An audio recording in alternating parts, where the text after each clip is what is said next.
Kabanata 2, ang mga pagtatagpo sa gitna ng pagod.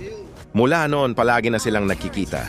Minsan si Gio ay naghihintay sa labas ng opisina ni Clara tuwing uwian, may dalang kape at tinapay. Minsan si Clara ay nagpapahinga sa kanyang trabaho para manood ng pagkuha ni Gio ng larawan sa tabi ng ilog. Ba't mo gustong gumawa ng larawan? Tanong ni Clara isang araw habang nakatingin sila sa mga bata na naglalaro sa bukid.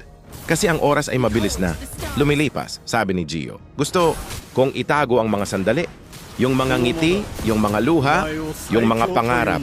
Para kapag tayo ay matanda na, alam nating mayroon tayong mga bagay na pinahahalagahan. Si Clara ay napaisip.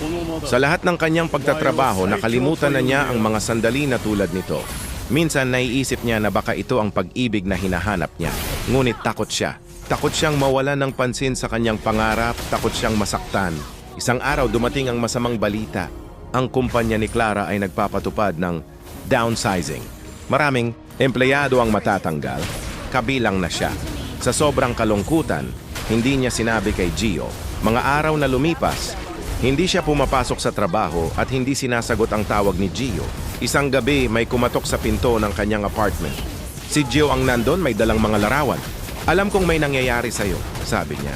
Hindi mo kailangang itago sa akin. Sabihin mo lang sa akin at kasama mo ako. Naiyak si Clara. Sinabi niya sa kanya ang lahat.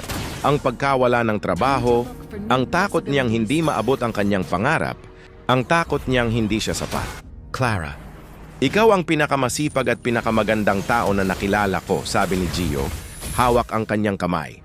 Ang pagkawala ng trabaho ay hindi ibig sabihin na tapos na ang lahat.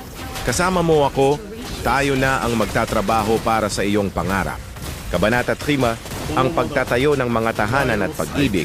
Mula noon, nagtulungan sila. Si Gio ay nagbebenta ng kanyang mga larawan para makakuha ng pera, habang si Clara ay naghahanap ng bagong trabaho at nagtatrabaho sa kanyang plano para sa mga tahanan para sa mahihirap.